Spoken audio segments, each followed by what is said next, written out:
What's good, everybody? Mercado. This is Kyle Adams. This is the Spawn on Me podcast, the premier podcast spotlighting people of color in the gaming industry. I am super excited to be rocking with you this week and every week. We had a fantastic show last week. If you missed it, you should go back and absolutely check it out. Go make sure you download that bad boy, share it across all your social media channels, and to all the wonderful people that you have within your life, within your cipher. That is the actual word, cipher, not sicker. This is not an actual word, but I'm super excited to be rocking this week because we have a fantastic guest. We have a lot of stuff to cover. We're definitely going to be talking about Final Fantasy VII Remake and some news of the week as well. So before we get into that, I want to bring on my man, my mellow, the smoothest kind of fellow, the captain, the people's champ. It is Cameron Hawkins from Dualshockers. What the deal be, Cam? How are you doing, sir? I'm doing good. How are you? Yes, I figured out how to stream. I figured out how to make things work. I had a whole bunch of technical difficulties this week. So lots of things were all over the place, but I'm super excited to have you on the show this week. How are you doing? I know that the world is turned on its ear, but I'm very excited to have you with us this week. How are you doing? I'm doing good. It's kind of a, double-edged sword. Like, it sucks that, we're supposed to stay indoors. Please stay indoors if you have no reason to go outside, stay indoors.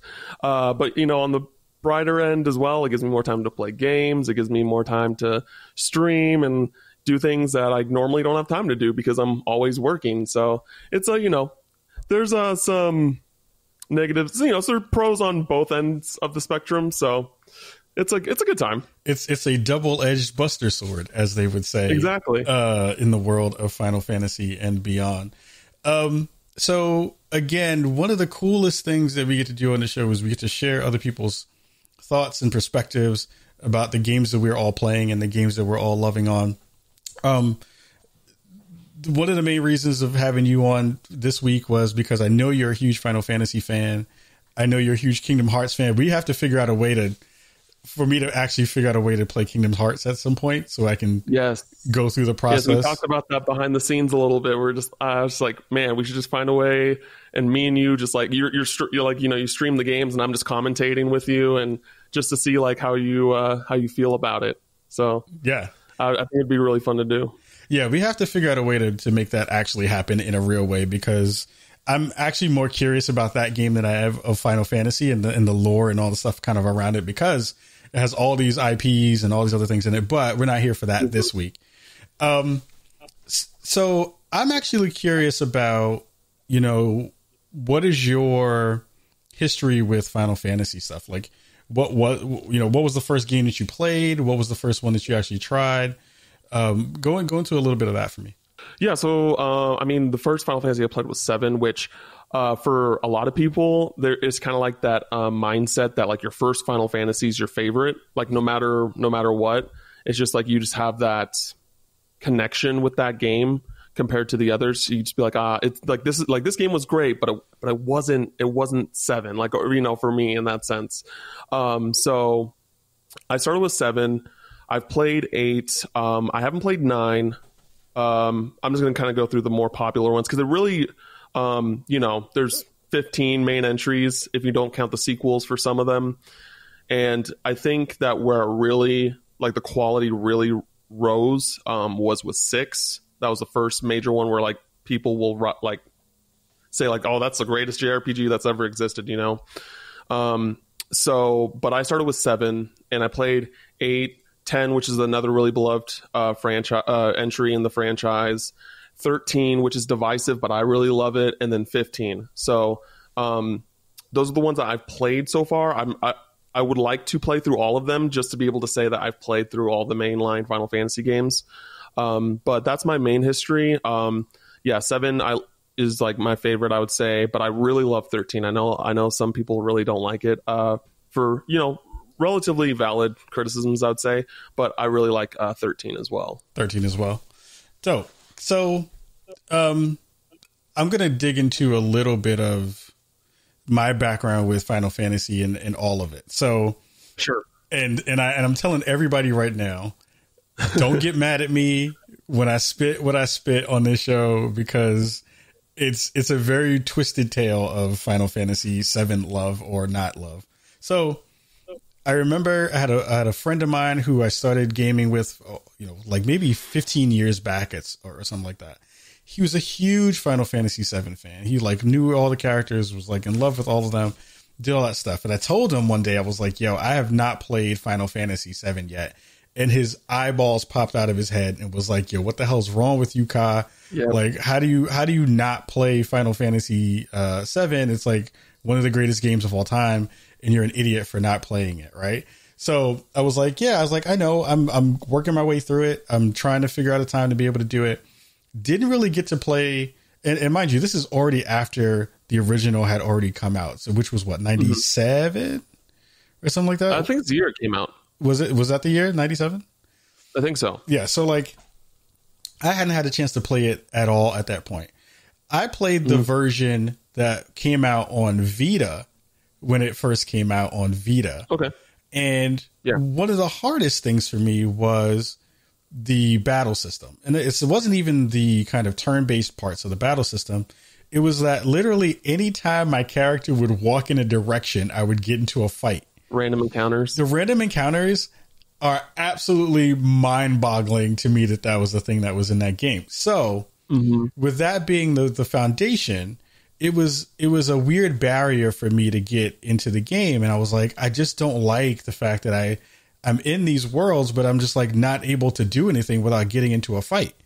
So that was problematic. That was troublesome for me. And it was the thing that made me put the game down for many, many years and not actually give it, a full playthrough. Fast forward to a week and a half ago. And I'd like given up on the game. I was like, this shit is terrible. I don't like this game. It's whack. And I go into Final Fantasy VII Remake, and I'm not going to lie. They have done some fantastic things with the way that they have retrofitted that game to be different in lots of different ways. Which I think is great in and of itself, right? Because it definitely just shows what you can do when you have a new game that you want to kind of bring into a new space. But it also showcases that, for me, my gameplay and my playthrough was basically coming to it as if I was a new game player to the whole thing, right? I'm basically new to the whole experience at that point. So I want to leave that as the foundation for our conversation for now, and then kind of just go into, what were your thoughts about the remake and how did you kind of feel like you came away from it after you finished it? Yeah, so I loved every second of this game. At this point now, it is my game of the generation. It is everything. It is everything that I wanted it to be. It over delivers, like, which I can't even like fathom a year ago saying that, like, I'd be worried like, oh, I was worried that it might deliver, but it's not even just that it delivered, it over delivered. It did everything that I wanted that game to be. Like when I played it last year at E3, I was just like, this game's going to be phenomenal. Like this game's going to be everything I want it to be. And like, ever since I beat it on Sunday, like I sat down Thursday night right when it unlocked for players to play, and I played it nonstop until Sunday night when I beat it. It took me like just under 36 hours to beat it. And that's with like doing all the side quests and everything too. And man, I still can't stop thinking about it. I really just want to go back and start it over again on hard and go through the game on hard mode. And it's great. I think it's a 10 out of 10 game. I think it's phenomenal. So, a quick thing about kind of playing it on whatever difficulty level that they had, right? So, me as a new player, I started it on Classic, right? Oh, I played through it on Classic. They don't really tell you a lot about the differences between the versions. Like, hard mode sounds like it's hard mode and things are, fights are more difficult. But was there like, what's the difference between Classic and like normal? What's the actual differences between those two? So Classic is basically auto mode, if that makes sense. Like you don't have to really worry about your movement as much. and you don't really have to worry about. You basically just more focus on the commands menu and dealing with the abilities and spells and all that jazz instead of having to worry about everything at once. It's kind of like meant for those hardcore Final Fantasy fans that were like mad that the combat wasn't going to be turn based like the original. This was supposed to be like the version for them to be like, okay, well, this is the best we could do with what the type of gameplay we are doing for this game. So here you go. The only thing that kind of sucks, at least for me, because I definitely want to play it through classic mode at one point just to kind of see the differences in action, is that classic mode is defaulted to easy mode of the normal way to play. So like I can't play classic mode on normal mode or hard mode, in that sense, because that's just not how they built it. Maybe in the future they'll release a patch where they'll add it so you can choose which difficulty you want classic mode to be. But as of right now, that's what that is set to. So technically you played it on easy mode when you played it, but you were playing through it, in a different way of gameplay. Okay. That explains a lot. Yeah. And then with hard mode is like, it's going to be hard. Like when I play through it, because you don't get to use items, period. Oh, wow. You don't get to use items, and you can only restore MP by sleeping in your bed or or staying at an inn, or you can't. It's not, the benches don't give you MP. Oh, it gives really? you HP, but it doesn't give you MP. Yeah, so you have to be a lot more strategic with when you actually want to use spells. So yeah, it definitely adds a whole nother layer to the game, and to really show how in depth the gameplay is, the combat system. Because when I play on hard, I want to stream my playthrough, just because I did the first run by myself because I wanted to get through the game as soon as possible and like just play it to myself and just absorb everything by myself. But originally I was just like, do I want to play on as a new game plus type thing where it's my normal save, go back through chapter selection, which they allow you to do once you beat the game, and then choose the difficulty for hard and start from the beginning with all of my equipment? Or did I want to start fresh, just bust your sword and going through the game, unlocking everything on hard mode? But once I found out that it was like no items and you can't restore MP with benches, I definitely am going to go through it like a new game plus style first to try and get a better sense of the combat and how difficult the game is, so that when I start fresh, I'll be much more prepared for what I'm supposed to do. But yeah, so that's kind of like the differences when it comes to the difficulties. So that helps me a lot, because I was really worried, because I was like, this game is so easy. This thing is like not hard at all. Like I'm not dying. I'm not dying. I don't feel like I'm in like I don't even feel like I'm going to even be close to dying in any of this stuff. And it felt like, what is the big deal with the combat? It was, I'll say, of the things that I really liked about the changes were, I love the combat. The combat is cool. Like, I like the fact that you have that synergy where you are just like, all right, I'm going to go in, hit my limit break with Cloud. And while he's actually continuing to do the move, swap to another character and do more damage to that same enemy. Like, I love that like, just like continuous like movement, that inertia that you have when you're kind of like doing a thing, was real dope. I like that a lot.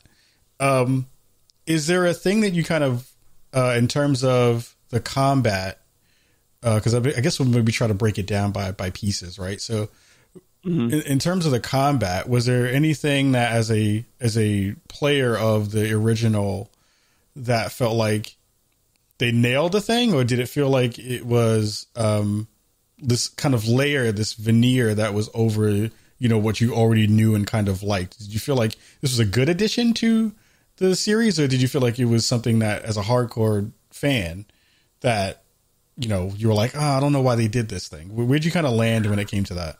I think it has the best combat system of any Final Fantasy that I've played. Huh. And the reason why I think that is because I think up to before the 7 remake, I think the best combat system was in 13. Because 13 introduced a lot of cool things, and a lot of the team who made 13 made this, and it definitely shows in both like just presentation and the gameplay itself, because like the ATB bars that you get to use your abilities, that was introduced in 13. Okay. The ATB gauge, like they use it differently in 7, but it was introduced in 13, and then like the shortcuts, where you can in your battle settings, you can choose like, holding down L1 and then pressing this button will automatically do this ability or this spell. That's from Kingdom Hearts. That's something that Kingdom Hearts does. Okay. And the director of Final Fantasy VII Remake is the director of the Kingdom Hearts series. Got you. So it's a mixture of the two, and it's really well implemented together. And I've also like heard, because I haven't played Final Fantasy 12, I heard that there's like very light things that were implemented in 7 remake from 12's combat, but I can't really attest to that. That's just what I've heard, under the grapevine. So it's really just, it just complements the best of like a bunch of Square Enix's games. So there's really just like nothing that I can complain about, if I'm being completely honest. I think when it comes to like combat itself, I don't really have any complaints. I kind of wish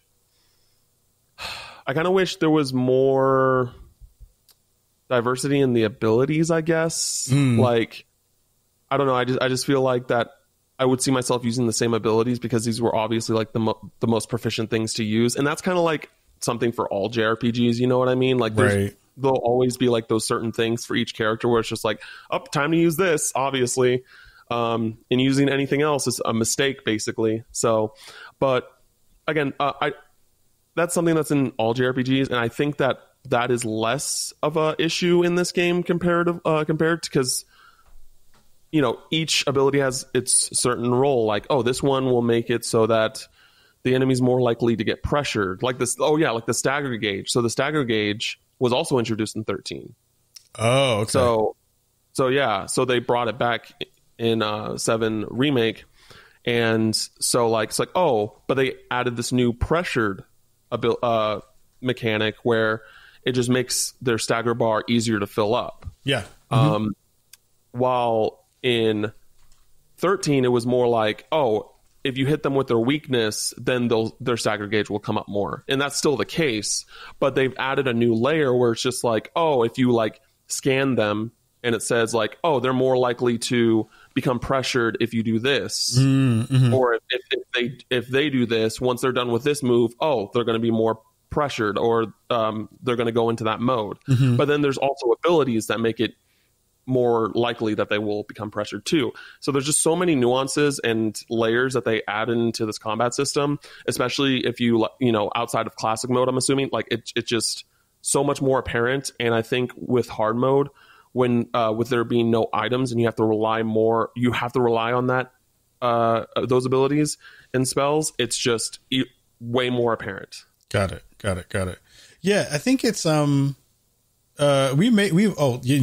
someone in the chat, Lev, said they're not getting to spoilers. Actually, we may. So let me just preface that now. If you have not played Final Fantasy VII Remake, if you've not played Final Fantasy VII, you may want to dip out on this episode, because we're definitely going to probably be talking about all the things that are going to be happening in that game, because we finished it. So, just now, we'll try not.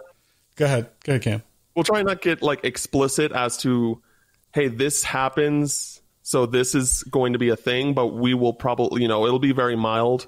Like there will be things that you might not want to know unless you've beaten the game yourself. Yeah. Because the weird thing is, like, the stuff that I want to dig into, There are some specifics that definitely happened that I do want to talk about because it did affect my gameplay and did affect the way I came away from the game. So I will blanket statement say, if you do not want to hear any spoilers about any Final Fantasy VII stuff, because it'll probably come from me, you may want to dip out on at least this part of the episode and then wait until later on when we're going to be talking about some of the news. But and I'm sure we're going to discuss the ending without like I don't need to go in depth to really explain like the significance of the ending, but yeah, I think we're both gonna. The ending is like the most hot topic that's been being discussed around the internet right now. So and we'll do a spoiler tag right before we if we do delve into that, we'll spoiler it right before. We'll say we're not, dip out if you need to not hear that part. Yeah, right now we're just talking about the combat. Yep. That's something that's nothing story spoilers. Yeah, so. Totally.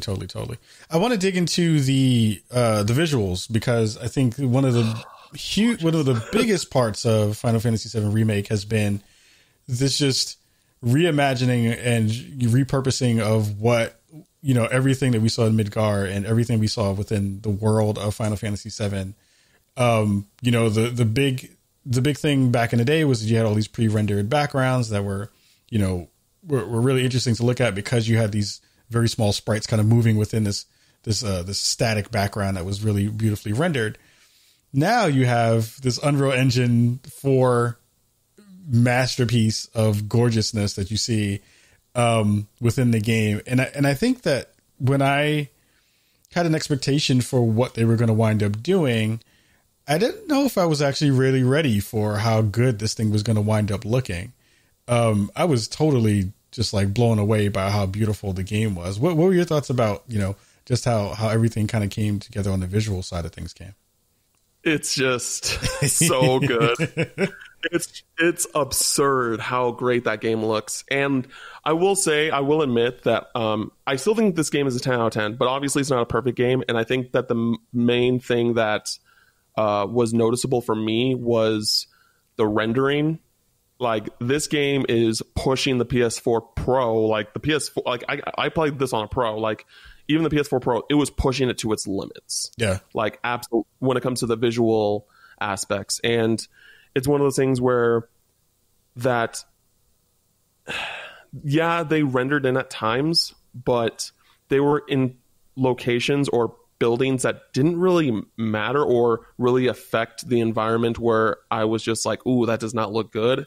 Right. Right. So I think that Square Enix took the time to prioritize like what was most important visually, which, the character models, and then kind of just going down the chain until they got to like, oh, this door looks, kind of tacky, but at 2 seconds later, it'll render in properly. So it's one of those things like they had to make sacrifices because, again, they were pushing the platform to the limit, the hardware, and they needed to do like the character models that they had in that game, which were absurd, like, absolutely stunning. They couldn't have done that without making those sacrifices. Yeah. So it's one of those things like, does that, let them off? No, but I don't think it's a big of a criticism that it's like, oh, this isn't a 10 out of 10 game, in my opinion. Because I remember, I'm not going to say... I can see a spoiler run across your forehead. Spoiler-wise. But the moment, like, on the halfway point, after that major event happens, I spent like a good 2 to 3 minutes just looking at what happened and the environments and everything like that because it's just like Midgar.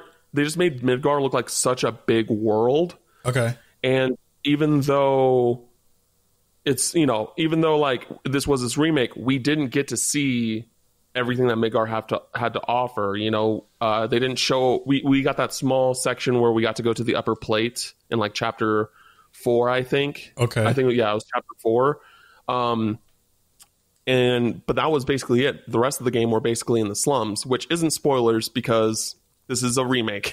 Outside of Shinra HQ and Chapter 4, which is new stuff, which I'm not going to go into details on.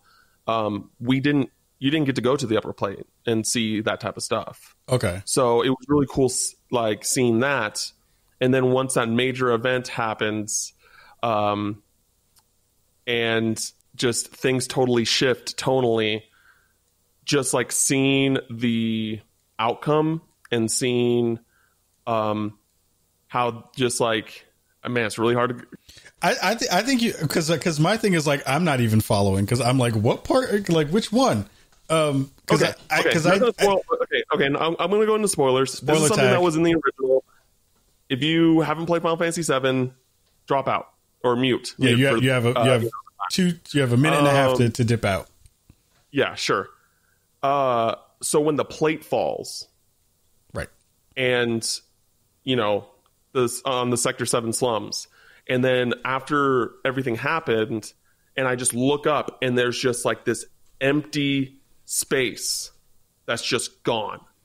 I was just like, wow, like that looks incredible. Like just the way that they made that look from afar. And then like later in the game, when you're going up to Shinra HQ, and Barrett says, never forget this site, and you look and it's just right, complete destruction. Right. I was just like, wow, just wow. The environments were just so gorgeous and so well done. I was just really blown away by just by the visuals, how impactful they made those moments become. Yeah. We didn't really get to see that in the original. It was okay. That wasn't the thing that was in the original. Okay. Yeah. Okay. So yeah. The plate fell. Okay.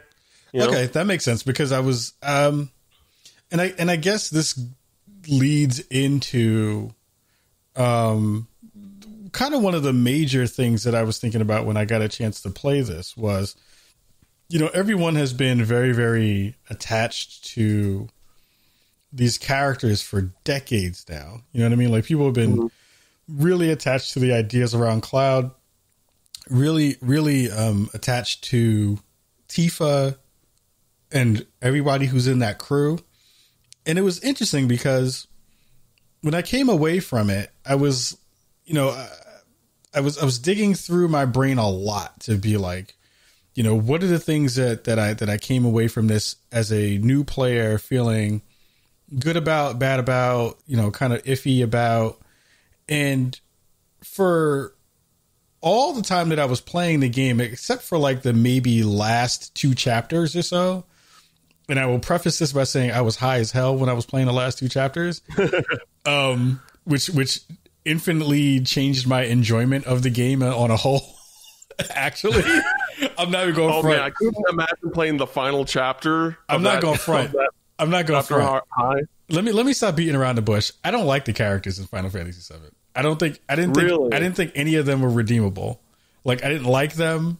I didn't find them interesting. I thought they were fairly boring. After I got high, they were much better. they were infinitely better when I was high, though.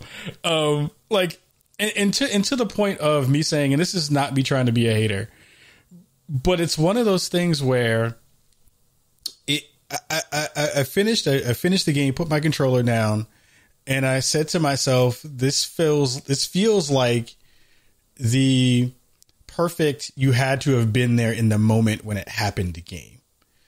Like it feels like for me, the things that I was hoping were going to be the things that were going to attach me to and give me an understanding of why these characters were so beloved. I just didn't. Those things never came through to me, and it was a part where I was like, Cloud is a dick through 90% of the show, 90% of the game. He has these kind of super stereotypical women kind of chasing after him while also being a part of his crew. You know what I mean? Like Tifa and Cloud have this relationship that they touch upon throughout the game in these flashback segments and these flashback sequences, and they dig through some of that stuff. and they kind of talk about the like kind of cat and mousey stuff that they do between each other, and it's not really like everybody's kind of flirting with each other, but they're not flirting. And then it's like Tifa's trying to give him the butt, and he's like, nah, I'm not taking because I'm a soldier, and I'm not going to smash. It's like all this weird sexual tension that's in this game that just because Cloud can't use his fucking words because he's such a dude-ass dude, it like made me so mad throughout half of the game. I see you're chomping at the bit. Go ahead, Cam. It's not even that. It's like if you knew Cloud's full backstory. Okay. If you knew, what Tifa does later in the game. Okay. If you knew like what Barrett's backstory, like more to his backstory. Okay. You would love these characters. Really? I think so. Well, here's the thing. Go ahead. Well, I was gonna say, a lot of people don't like Cloud. Sure. A lot of people like Cloud is one of my favorite video game characters, and I think the thing about this, like the original game has so many layers to it. Like a lot of it is just about like environmental messaging, which still to this, like even with this remake, I'm like, man, a lot of this is still hitting home. We haven't done shit. You know what I mean? And so like with Barrett, it's just like, like he's doing things like, yeah, he knows that he's doing things that might cause an effect on people, but he's doing it for the betterment of the planet. He's doing it for the betterment of Marlene. He doesn't like, he might like, he thinks he's right, but he also knows that what he's doing is bringing a negative effect on people, and he knows the potential consequences of his actions. Like, it's not that he's just like, no, fuck you, I'm just gonna like. But it's interesting that you say that, though, is because I felt like those things came to fruition. Of course, all characters have their arc, right?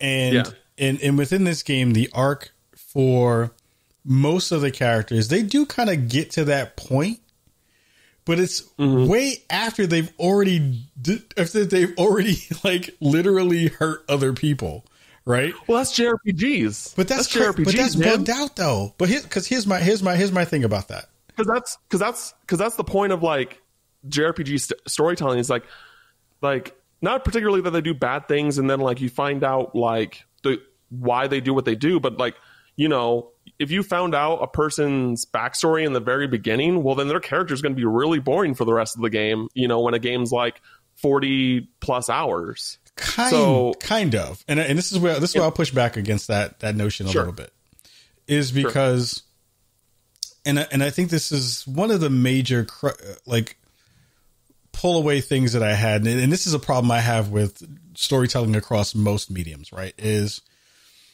if you're going to have me spend a lot of time with a character or a bunch of characters, I don't need to know all the little itty bitty gritty details about those things, but you do have to give me enough meat on the bone for me to actually care.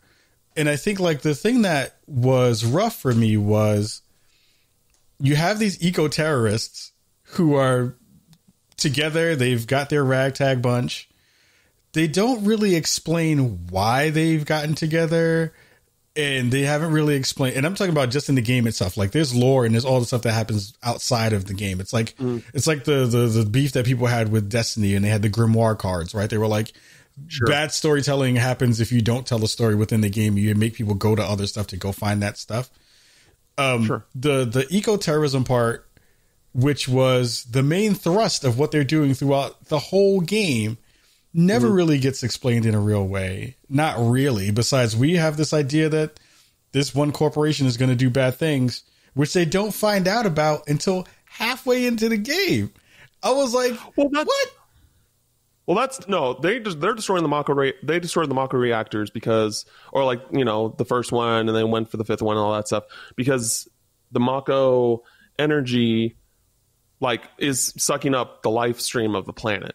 Sure. It's basically like, like fossil fuels. Like, I guess like that's a good comparison, semi good comparison. Yeah. That, that's why they were stopping Shinra. But then like they find out later on that there's a lot more to it, that they're trying to abandon Midgar eventually, create Neo Midgar in the Promised Land and all that stuff, and they're like, okay, so now they really need to be stopped. That's kind of something to also keep in mind. But like I somewhat get what you're saying, and it is something that, like, for new players, it is going to kind of be left disappointed in a sense, because again, like, there's a lot more to Barrett's story than that you don't know about yet, and Tifa, like, there is some backstory. Like, I think a decent amount of her backstory was already brought up in Remake, but it's more about what she does in the now later on in the game. Sure. And Cloud is like, there's so much that you don't know about Cloud yet. See, but that sucks, though. You're supposed to do that in the game. It does suck. But it's one of those things, like, with this game, in this property, it's just so beloved that this game wouldn't have worked if they did, like, Midgar the first 8 hours again, and then, like, the rest, and open it up for, like, another 50 hours after that. Like, it just wouldn't have worked now. So they have to expand on those things. And, based off, like, how the ending is, like, little, mild spoilers here, like, things might be different this time around. Like, we don't, like, it's kind of open for both old and new players. So, but I think that, Cloud's backstory is definitely, like, all the good shit, like, all the stuff that makes Cloud definitely was present, tease wise in this game. So we can expect that. You can expect that moving forward. And I think the reason why a lot of people don't like Cloud is, and the reason why I like Cloud is because his entire character is based off of, like, abuse and manipulation. And that's kind of another layer of what the overall game is. Like, this entire party just, like, in the original, just got manipulated throughout everything that you were doing, and you didn't really know, like, for, like, the first, like, 2/3 of the game, and you didn't know it. You know what I mean? And it kind of happens in this one too, like, which wasn't a thing in the original, where this isn't something where, like, coming from a big Final Fantasy VII fan, if I heard this now, not playing the game, I would not be upset about knowing it. So sure, take that for what you. But when the first Mako reactor blew up, and it blew up way bigger than expected, and Jesse's like, it shouldn't have been like that. Like, I know what I was doing, and then, she's like, I fucked up. Like, and she got manipulated by Shinra completely indirectly, not knowing that was the case, because Shinra was just like, all right, let's just make a big scene of this, So she gets manipulated in that sense. And then, like, and it's just like, it's an ongoing theme throughout the entire game. Like, Sephiroth and Cloud, like, it's just complete manipulation, psychological manipulation. And that's why I think I find Cloud to be such a interesting character. So I don't know. It's like one of those things, like, I get what you're saying. And I think a part of it is just because I'm familiar with these characters and their backstories.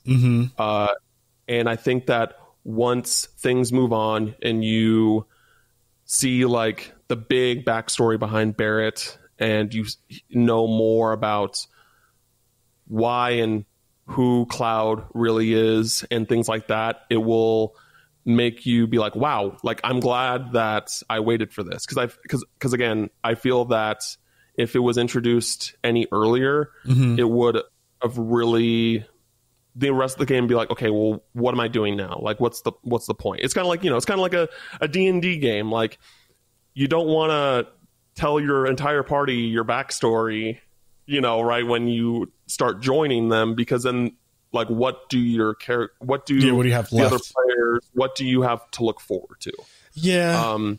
It's hard. It is hard, and it's just one of those things. Like, I think that once and it's cool because then you get to theorize on things too, That's true. Because I definitely kind of made that tease, like, especially with Cloud, like, what's up with Cloud? Like, what is this place that's on fire? Like, who is Sephiroth really? Like, but it's weird. See, but that's the part that, like, I don't know. Like, those things threw me so far off, and it wasn't because I was like, that's the point. I mean, I didn't have an expectation going in to be like, well, I had an expectation that they were going to be awesome because the internet said that they're awesome, right? And they said that they're awesome for a very long time. But I kept digging back into the idea, and maybe this is just definitely a me thing with the layers of suspension of disbelief that you have to like a story. Sometimes when you're just like, okay, I am okay with these gaps being here, and I'm okay with this, not telling of all the pieces thing. And I particularly myself have an issue with that because I just feel like it feels like sometimes like a kid getting pat on the head. You know what I mean? It's like, you don't need to know that yet because the good stuff is coming. And it was weird because I told a friend of mine when I was like playing through it, and I was like sending a text. I was like, yo, this shit is whack. And he was like, what do you mean? I was like, I feel like it's overrated. And he was like, why? He was like, if you can't tell me the main thrust of why your team is doing what you're doing, you built this super team with all these cool people and all these characters in it, and you built this whole thing up. And the thing that I'm supposed to rally around is your cry that you want to be a protector of the planet, while you also kill people, or you kind of like you've also like helped the process of people, 1, lose their jobs, 2, get killed, 3, they didn't kill anyone outside of Shinra. Outside of like the Shinra like soldiers, like. But the explosion didn't kill anybody. With the Mako reactors, like no one's there. Like there's, like no one was there during the time, or at least no one, as far as I know, no one was there. And I'm not going to assume that people were there unless it's told to me. I came away from the plate, the plate drop, knowing that, Shinra was the kind of Shinra doing what they did from a nefarious position. They knew that they were going to do something, and that plate falling that they then blamed on Avalanche. They was a dirty move, but it was also because of Avalanche doing what they did in the first place by trying to blow up the reactor to a certain extent, right? That's true, but again, like those explosives were only supposed to basically like stop the reactors from working, not to the degree that it ended up being, because Shinra decided, let's make a show of this and make it much bigger than it actually should have been. So was that because of the size of the explosion, if that makes sense? Did they change the bomb though? Or did they didn't change the bomb? So it shows in a scene, like in the first one, they have like they're like sentries or something, like blow up the reactor. And then in the fifth, when they did the second reactor, Sector 5, they did something similar. Yes. So they basically like blew up their own equipment to make a bigger explosion at the same time of the bomb exploding, to make it seem that, that it was Avalanche trying to hurt people and things like that. I do, and that was the scene. Yeah. There was a scene with the president and them in the room talking about that thing. Was just like, let's move forward with this plan and all that jazz. Interesting. Okay, maybe that turns a little bit of it. I assume that you're like at some points, hopefully soon, you'll play through the game on like normal mode, so you can try out the combat, you know, and things like that. And maybe like after our conversation, you can like look at things in a different light. And, sure. I'm open to it more than I ever was before. I'll say that for sure. Like, I remember I used to be a straight up just like hater. And the reason I even shout out to Square Enix for providing the code, by the way, I have to say that out loud. One of the reasons I even reached out to them to get a code for the game was because I've always felt like I was kind of talking shit about a game that I didn't really get a chance to fully play. Right. And I was like, I don't want to be that person. I see too many people like that on the internet where they have a whole bunch of opinions about a thing and have no actual facts to back it up, or didn't even play the thing. So I feel better that I was actually able to experience what the story had to showcase and to share.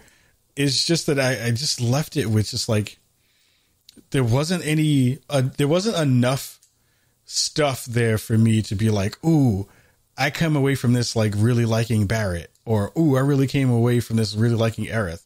Like, the characters just felt so milquetoast to me that I was just like, Barrett is better than he was before because he's less stereotypically bad than he was in the first game. But it makes me wish that all the lines that were in the original game were redone by the VO artists that we have now. Because I feel like the fact that I came away from it being like, oh, okay, well, this version of Barrett is less racist than the previous one, made me feel a little bit better, but I still didn't come away from it like being like, yo, Barrett was dope, because they kind of made him also the like mascot of the team to a certain extent. He was like, I'm real angry now, and now I'm not angry. Now I'm thoughtful. Now I'm not angry no more. Let me sing the song to let you know that you beat the battle. I'm not angry anymore, so let me do this, or that. I mean, like, you know, he has that militaristic like background. You know, he's kind of like, he leads a squad of Avalanche, and you know, but then when he's with his daughter, he's like, you know, he's tender and he's kind, and you know, he just wants the best for her, and you know, things like there's like they don't talk about it in this one, but in the original, like when I think Tifa's like trying to pay Cloud for his job on the first reactor, you know, right? Barrett's just like, but that money was from Arlene's school, like, you know, like he, like, that's what he cares about. Like, he just has those priorities. And you know, and you know, when you're dealing with someone with like Cloud, especially in the beginning of the game, like, can you really blame him? You know, I mean, so yeah, it's just, you know, it's just like he's militaristic, and like, you know, he's radical to an extent, you know, he's willing to do these like bomb places. So they're terrorists, damn it. Yeah, exactly. They're terrorists. They're literally terrorists. We're rooting for the terrorists here. Yeah, but then, like, you know, it's just it's hard to defend terrorists. But that's the thing, though, right? And it was funny because I was like, I'm kind of on Team Shinra. I was like, Shinra was doing fine until these ragtag bunch of people just came over and started to fuck with things. She just left people alone. But when you like learn that they have control of everything, like literally a company, like when you meet the when you meet the mayor, you know, and it's just like, yeah, this company controls everything. Sure. Like, yeah, I'm the mayor, but my office is in like a basement. You know, it's just a monopoly. It's a monopoly that has control of everything. It's like, what if Amazon ruled everything? I mean, you know, that type of. Yeah, and you know what I mean? Yeah, and I get it. Like that to me, that analog makes sense to me, right? It's like, you know, evil corporation is the rallying cry for lots of people right now. And I get it, right? It makes total sense. But it's one of those things where just like, you got to give me a reason for me to hate you first. And it just felt like the way that the story kind of like ran with it.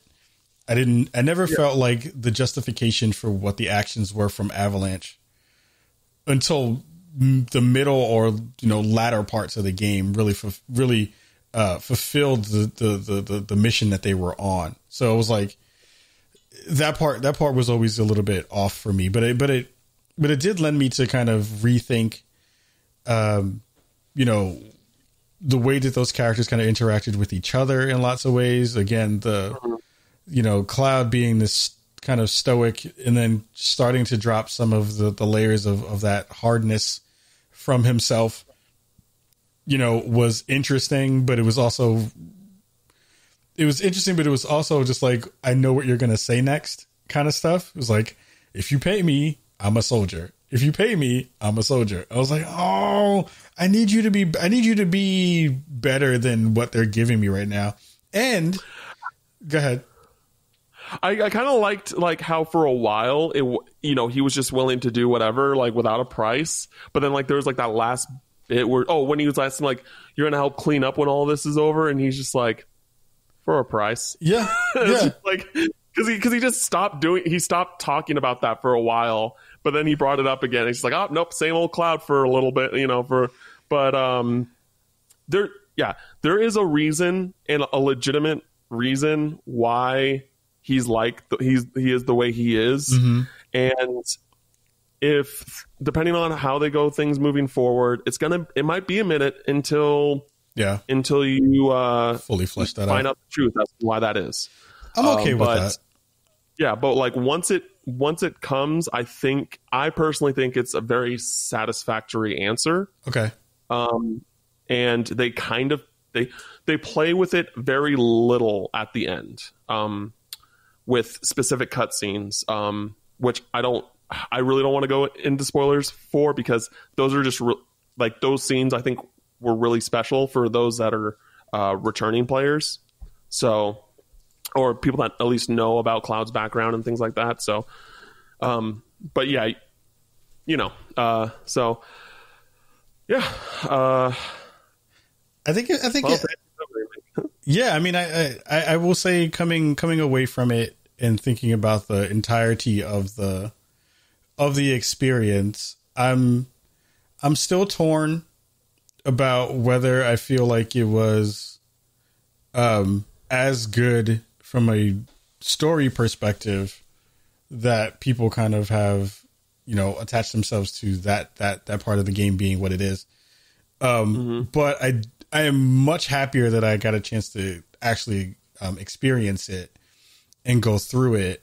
The parts of the game that everyone always talks about, when you go to, I forgot the name of the city, the name of the little carnival town part. I forgot what you call it. Oh, Gold Saucer? Not Gold Saucer. What it's when you first go meet before the changing of clothes scene and all that stuff. That section. The Wall Market. Wall Market. Like I loved that part of the thing. I didn't really like the side quest stuff. Like I didn't really care for the way they did the questing parts of the game. Yeah, I've been hearing that. I've been hearing that a lot, and yeah. I think as a returning player, I think I really like the side quests because it expanded just on the, like, I don't want to say culture, but like just learning, meeting more people in that environment and, what they do, how they live. It just made the world feel more alive. And like, I know that like people just have really high expectations for side quests now, after The Witcher 3 specifically. But those type of side quests don't work for this game. Like that's not, and I think that these are the type of side quests, while kill this thing, grab this thing. Like, yes, that is fair, but those characters return. Like a lot of those characters are characters that you interact with even outside of that side quest, or like you go back to them for some sort of reason later on in the game, and they know who you are, and you're having new conversations with them and things like that I think that make the side quests rewarding in that sense, like where like they still feel like a new character in this world, not just like, oh, you're just some NPC that I'm what do you want me to do? Like, okay, sure. Right. One last thing. No, that go ahead. Marl, it's Weimer, that's Chadley. Like, I know who these characters are, and I know what they do, and I know their roles in this world. It's not just some random person that that's asking me to do something for them. Yeah. One last thing before we transition to the last part of the show. We have one news story that I wanted to dig into, but not before I wanted to talk about the main baddie within Final Fantasy VII. So he is, again, like a beloved villain as well, right? And people love. I've seen tattoos on people's asses. I've seen so many different things that have Sephiroth stuff in it. He gets mentioned in other games. He's mentioned in other parts of gaming culture as this other part of the thing. I feel like they gave him no due in that game. They made him like the ghost in the room that's not scary, which I thought was like so weird. I thought that was weird. I was like, he's this dude that's tormenting Cloud throughout the whole game. The whole game, he's tormenting this dude, going through those processes, like changing form, doing all this cool stuff. And then it feels like nothing really happens with that character. Like the battle that you have is the battle you have, but it never felt like it made, and I don't know, it wasn't even because of the like mode that I was on, like the difficulty level. It just felt like that character was there as this potential thing that could be really dope and really scary. And I think about as a analog, and it's not a direct one, but it's like I think of the last character who was supposed to be an asshole, who was a villain, and you really hated him. And I think about the character that Troy Baker played in Death Stranding, right? Where I haven't finished that game yet. Okay.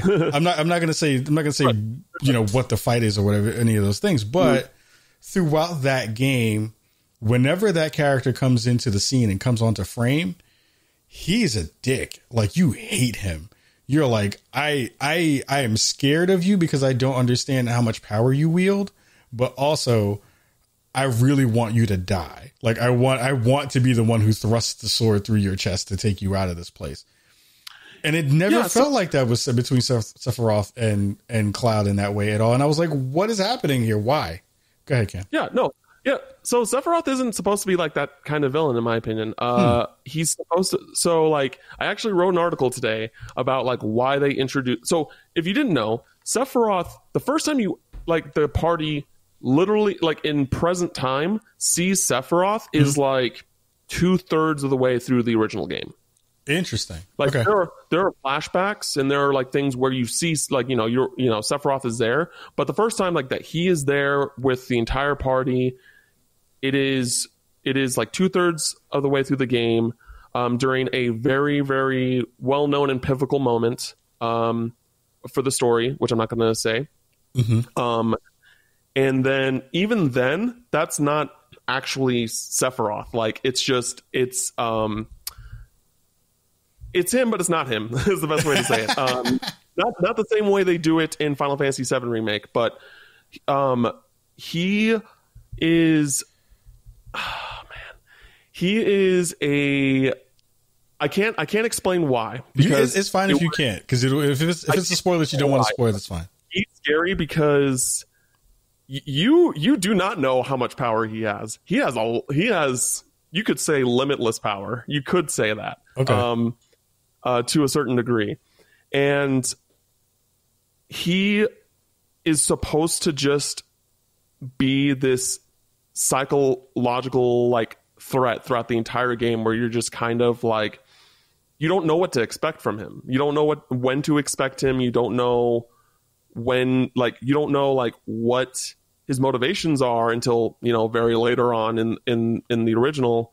And I actually wrote an article today where the producer, who was the director of the original, said that the reason why he decided to keep Sephiroth like out of the game, or like, you know, out of being actually present for so long in the original, was a lot of motivation from Jaws. I did. And how he just wanted people to be like on edge the entire time. But this time around, especially with new players, it's just like, well, that doesn't work anymore. We can't do that. Right. So now we have to introduce him in a way that makes sense for the remake, and make it so for both old and new players to be interested in this villain and have questions about this villain, because throughout the entire game, like you kind of know like what he's trying to figure out, like his motivations for himself are, but not what his motivations are for like winning, for being the villain, if that makes sense. No, that makes a lot of sense. Okay. That's yeah, good. And again, like it's very much teased in Remake, but it's just not there. It's like, you know, you're being fed crumbs and you want the sandwich. I feel cheated. It's one of those things like, it's one of those things like, well, welcome to JRPGs. That's all I can really say. JRPGs are like meant for teasing and huge payoff. That's why JRPGs are so good. This is the anti-selling of Khalif on JRPGs right now. I know. Like why I love Kingdom Hearts so much, because like, you know, each game it's a Tetsuya Nomura thing. It's a Tetsuya Nomura thing. It's very Kojima. It's very Kojima, where it's just like they tease you on what is to come, and like Kojima does it in like in the same game, and then when you get that revelation, you're just like, oh my god, this makes me rethink about the game in an entirely new light, and then you want to play the game again, and then see it in that new light, and see how he structured it and how he pictured this storytelling aspect to go.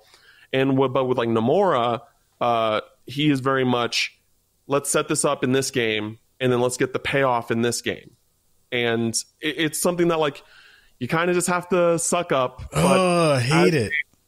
As a huge Kingdom Hearts fan, I can tell you at least to a certain extent, when you got like all these questions and then the next game they answer like almost all of them that you're looking for, it's just like, yes, this was incredible. And then they still have new questions that they put up for you to be brought up in the next game. And it's just at this point, knowing how the original was structured, I think this is going to be a 3-part game project. I think it's going to be 3 parts. Oh no. But I think the second game, you're going to get a lot. You're going to get like all the stuff that you're asking about and you're wondering is going to be in that game. See, but that kills me, because that's like, I know. And it's the reason why, because I said this on Twitter before I started. Well, like when I was like maybe 6 hours into the game, and I was like, are each Final Fantasy games, they're like, enclosed kind of ecosystem in terms of, the story that they're trying to drop on you. And the consensus was like, yeah, each game is very different. They don't necessarily have connective tissue. They're in the same universe, but they don't necessarily have the connective tissue that you would think of from like a game that goes into a sequel that goes into the next sequel, where you kind of keep the train of thought going. And that to me bothers me. That feels like the Marvel fication of shit, where they leave you on a cliffhanger and then you just like, here, but you got to spend another $60 to have the rest of the story. I hate that. Do you not feel like it's still like no? Okay, like, so that there's more coming. That this is a story that continues on. But did this game not feel like a complete story for you, for like what it was doing in that one game? That's the reason why I was so mad about the story parts, where I was like, if I never play another Final Fantasy game after this, that's the reason why I was annoyed by the like not sharing the parts that give you the motivations for why people are doing what they're doing. I think that's the reason why that was troublesome to me. Was like, it would be different if you were to like initially say, okay, fine, it's going to be this game, and then you have these other games that are going to be coming after it that we know are going to be there. Maybe I missed that part of the info dump about the game coming out. Yeah, sure. So I mean, I get what you're saying, and I'm just trying to going to compare it to like other Final Fantasies. But like, you knew going into this game that it was going to be in numerous parts, at least more than one part. So like, you gotta kind of expect that. You gotta kind of know what you're getting into. But that being said, like, like Final Fantasy 13 is a trilogy. There's 3 games, right? But each one is like completely its own thing. Like, you have like the party members that you have in the first game are completely different to the second game. And then in the third game, you're like only just one character, basically. So those feel like 3, they're technically sequels, but they do feel like 3 completely different stories in its completion. Gotcha. While this one is like, okay, you got the same party going down the line, and you got new party members like you got 4 more party members to join this crew that you have right here, as you continue on. And I think it's just because like I totally get it. But I promise you, like, 5, 6, hopefully there's some payoff down the line. Hopefully not that long, but like hopefully, 4 or 5 years down the line, when the final part comes out, and we finish it, we both finish it, we can come back and be like, that was worth it. That was 100% worth the investment. Because I promise you, like, coming from some, like, the story, we don't know what the story is going to be moving forward, without going into spoilers about that. But, I think a lot of the major moments that people care about will still be there. Okay. So that being said, like, the things I'm telling you, like, you just got to wait. I think those moments are still going to be there. Okay. So I hope that, once each part comes out and just be like, so what do you think now? Like, are you more into it now? And what we'll do is we'll definitely, of course, because I always want you to come back and hang out with me on the show. We'll revisit that part of the conversation when that stuff happens. Yeah. But I will say that's a little rough. I can't front. That's a little rough. I'm gonna be like, and then I'm gonna be mad at you if it doesn't come out to fruition. Like, if the stuff doesn't come out, I'll be like, Cam, I'm mad at you, but it's okay. Here's the thing. If we get the Kingdom Hearts playthroughs going, yeah. And if you get to a certain game where I'm going to be like, this is the game where you're going to get all the satisfaction that I've been telling you about, kind of like Final Fantasy VII Remake, and you don't, then I'm going to be like, dude, you're not going to get it. You're not going to get it as we get to part 2 is not going to satisfy you, because I'm telling you, Kingdom Hearts, like, it, people are like, oh, it's convoluted, which is not true. If you just play the games, you know the story. But when you get to that satisfaction, like, it is some of the most satisfying storytelling that I've experienced in games. Like, okay. So I don't know. All right, but before because we're going to transition over to our last news segment of the show. No, I mean, I'm happy because, like, I have someone in you that and other folks in the internet who like love the story and who like understand it and have done the work of going through the original and understand the lore, and they can check me on it and be like, you're missing stuff because you didn't get a chance to play that other thing. Does it mean I'm going to go back and play that older version? Hell no, that shit was terrible. But no, okay. But I mean, the random encounter thing, I don't care who you are. That thing is terrible. I don't care. It's bad. Sure. Kingdom Hearts doesn't have random encounters. You don't have to worry about that. No, I mean, not in the same way as Final Fantasy. Yeah. Exactly. Totally. You're good. Totally. Thank you for breaking that down with me. I appreciate the hell out of you for being able to do that with me. Oh, of course. I love talking about it. Because I was like, yes, we are definitely spoiler free now, Lev, in the chat. I see you. The last story, or the story of this week that I wanted to dig into really quickly. If you are on Twitter and you are on social media, we heard today that Kotaku's, or formerly Kotaku's, Jason Schreier is no longer going to be working at Kotaku. He has found a new gig somewhere. We don't know exactly where yet. Those details didn't get shared. There was a fantastic fantastic article on the Washington Post done by my man, my mellow Gene Park, who have you had a chance to meet Gene yet, Cam? Mm-mm. I hope you get a chance to meet him. He's fucking fantastic. He's a fantastic human being. But I'm curious because we're both writers in this space. We're both covering the gaming space in a long time. I'm sure that you're familiar with Jason's work as well as I am. What are your thoughts about, like, this is kind of a huge deal in terms of the gaming space, in terms of the press parts of it. What are your thoughts about Jason leaving Kotaku? Dude, it's wild. Like, it's one of those things, like, I don't want to, like, nothing against Kotaku as a publication or anything, but I feel like a lot of people went to Kotaku specifically for Jason. Yeah. And now that it's gone, I'm kind of worried about Kotaku. Like, I don't think they're, like, going to, like, go down or anything like that, but I just feel like, I don't know. I feel like he's like the sole face of that site, and I know that there are other great writers there. Like, I'm not in any way bagging on Kotaku. Sure. But I don't know, dude. Like, he just has such a unique. He just does so much unique work that, like, I don't know if it's something that, like, no one else is willing to put in the work that he puts in for what he does, or if people are, like, just intimidated by that kind of work. Yeah. That he's willing, that, Jason's willing to, put everything on the line to get the real news out, you know, like with, a lot about crunch culture and things like that, I don't know, like, it's a, I hope the best for him, and I think I have theories as to where he's going. I actually, you want to speculate? We can speculate. Yeah, so I think he's going to the New York Times. I did see that article that he posted in that op-ed on the New York Times too. Or was it op-ed? He's done numerous. Yeah, I think so. He's done numerous stuff for New York Times, and I think, and one, he's moving his. He's doing his with his podcast buddies. He's going to a completely like third party network.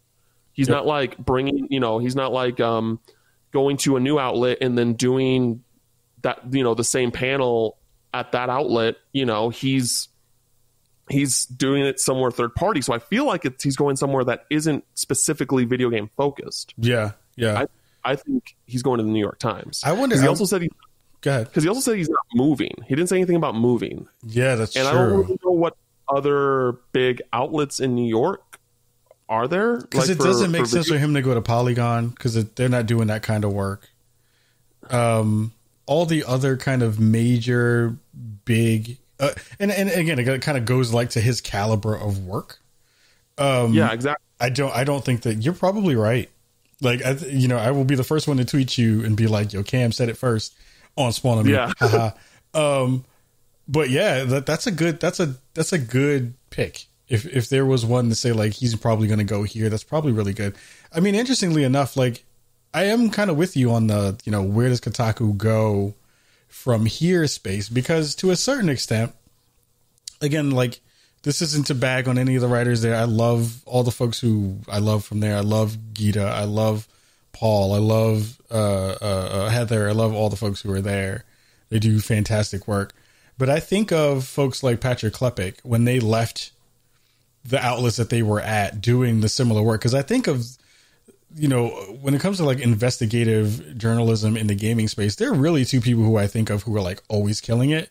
And it's Klepek and it's Jason Schreier, right?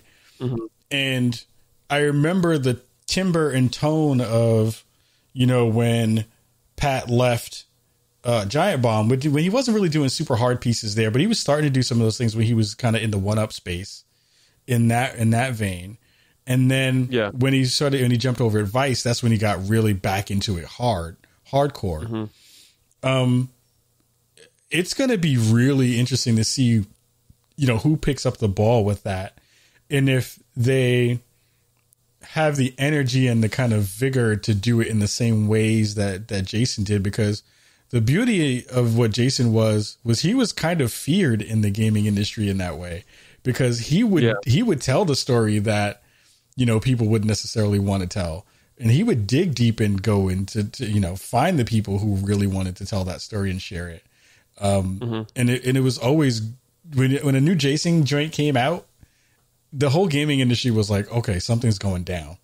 Like, something's real for real when Jason's doing the story on it. So like, last year when everything with Anthem came out, like that's all what everyone was talking about. That was it. That was just like, that's a story for like this week because it was just so in depth and there was so much, insider scoop and like everything, when he, brought up recently everything that's happening with The Last of Us and the crunch culture there, like his article like honestly made me consider like not buying the game. I was just like, man, I really don't like what Naughty Dog's doing over there.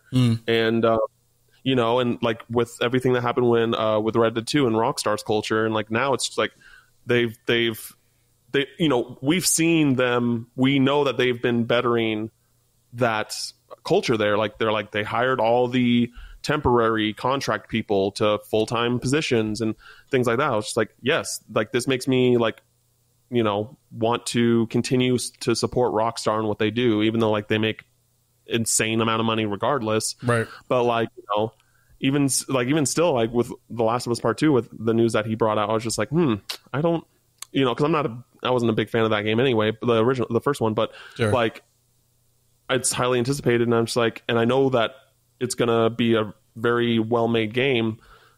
Part of me was just like, man, I don't know if I want to buy this game now because of how they're treating their employees or the type of mentality that they have there. Yeah.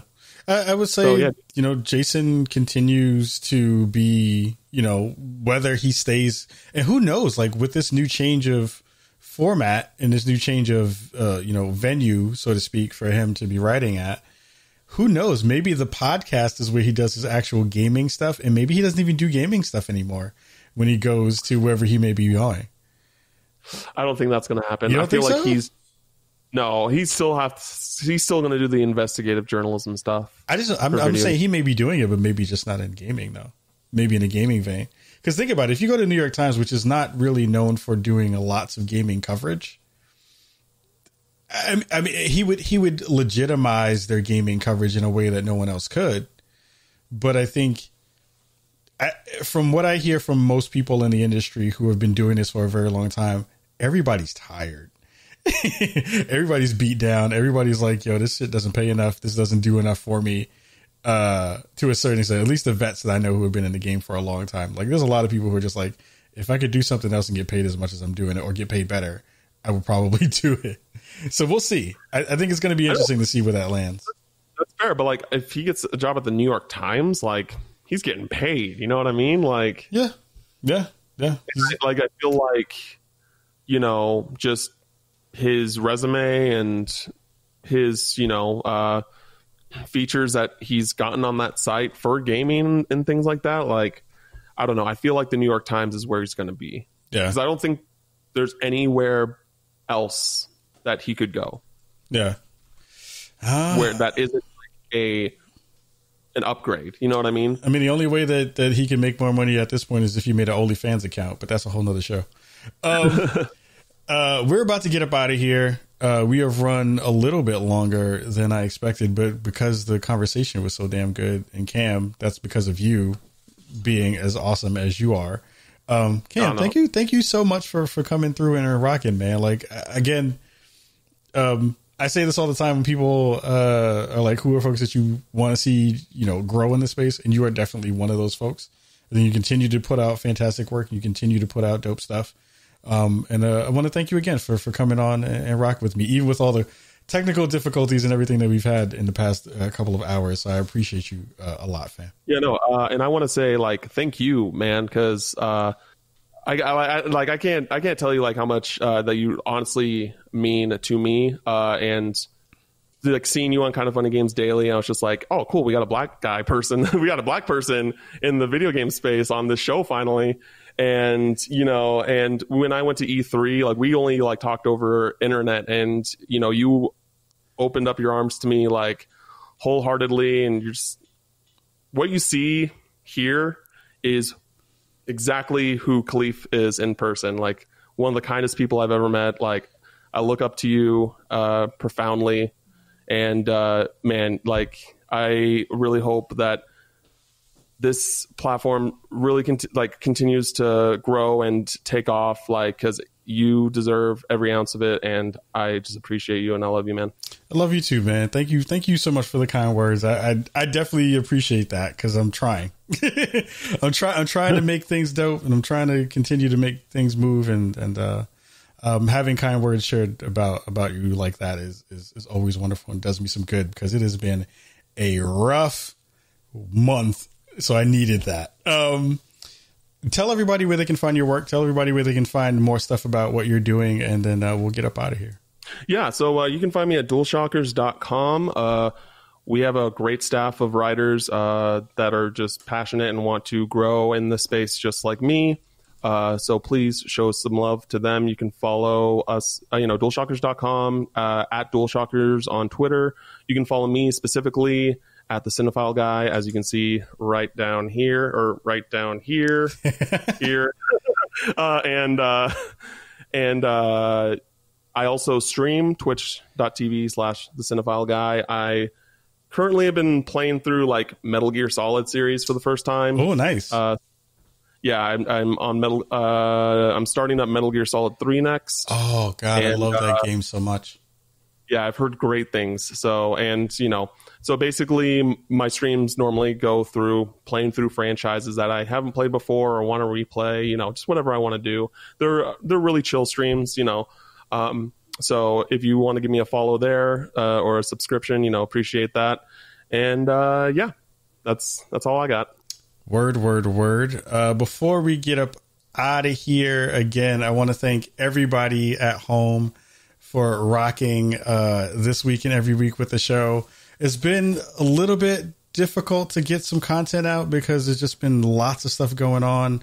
I've been very, very busy with work, and it's been difficult to kind of get into this room to be able to nail things down and get things done. So I want to thank you all for your patience and all for rocking and hanging out with us this week and every week. Expect this to go up on Tuesday. We'll have more cool stuff in the next coming days. Again, we've had some folks follow us here on Twitch. Please keep continuing to do that. If you have a Twitch Prime sub, please share it with us because we would love to have it. And also, if you're rocking with our Patreon stuff, again, we have suspended it for a couple of months until coronavirus kind of dies down a bit, until we have flattened that curve and are able to get folks back into a better financial state. It's going to be a long ride for all of us out here. But I want you all to know that I'm appreciative of, we've had some folks, donate or jump onto the Patreon in the past couple of days as well, with no content coming out because it's just been so busy. So, thank you again to everybody for doing that as well. We'll see you next week. I'm working on some cool stuff. We're hoping that it's going to come out soon. And you'll be the first folks to hear it here in Chicago. So from now until then, we'll see you next week, and we say peace.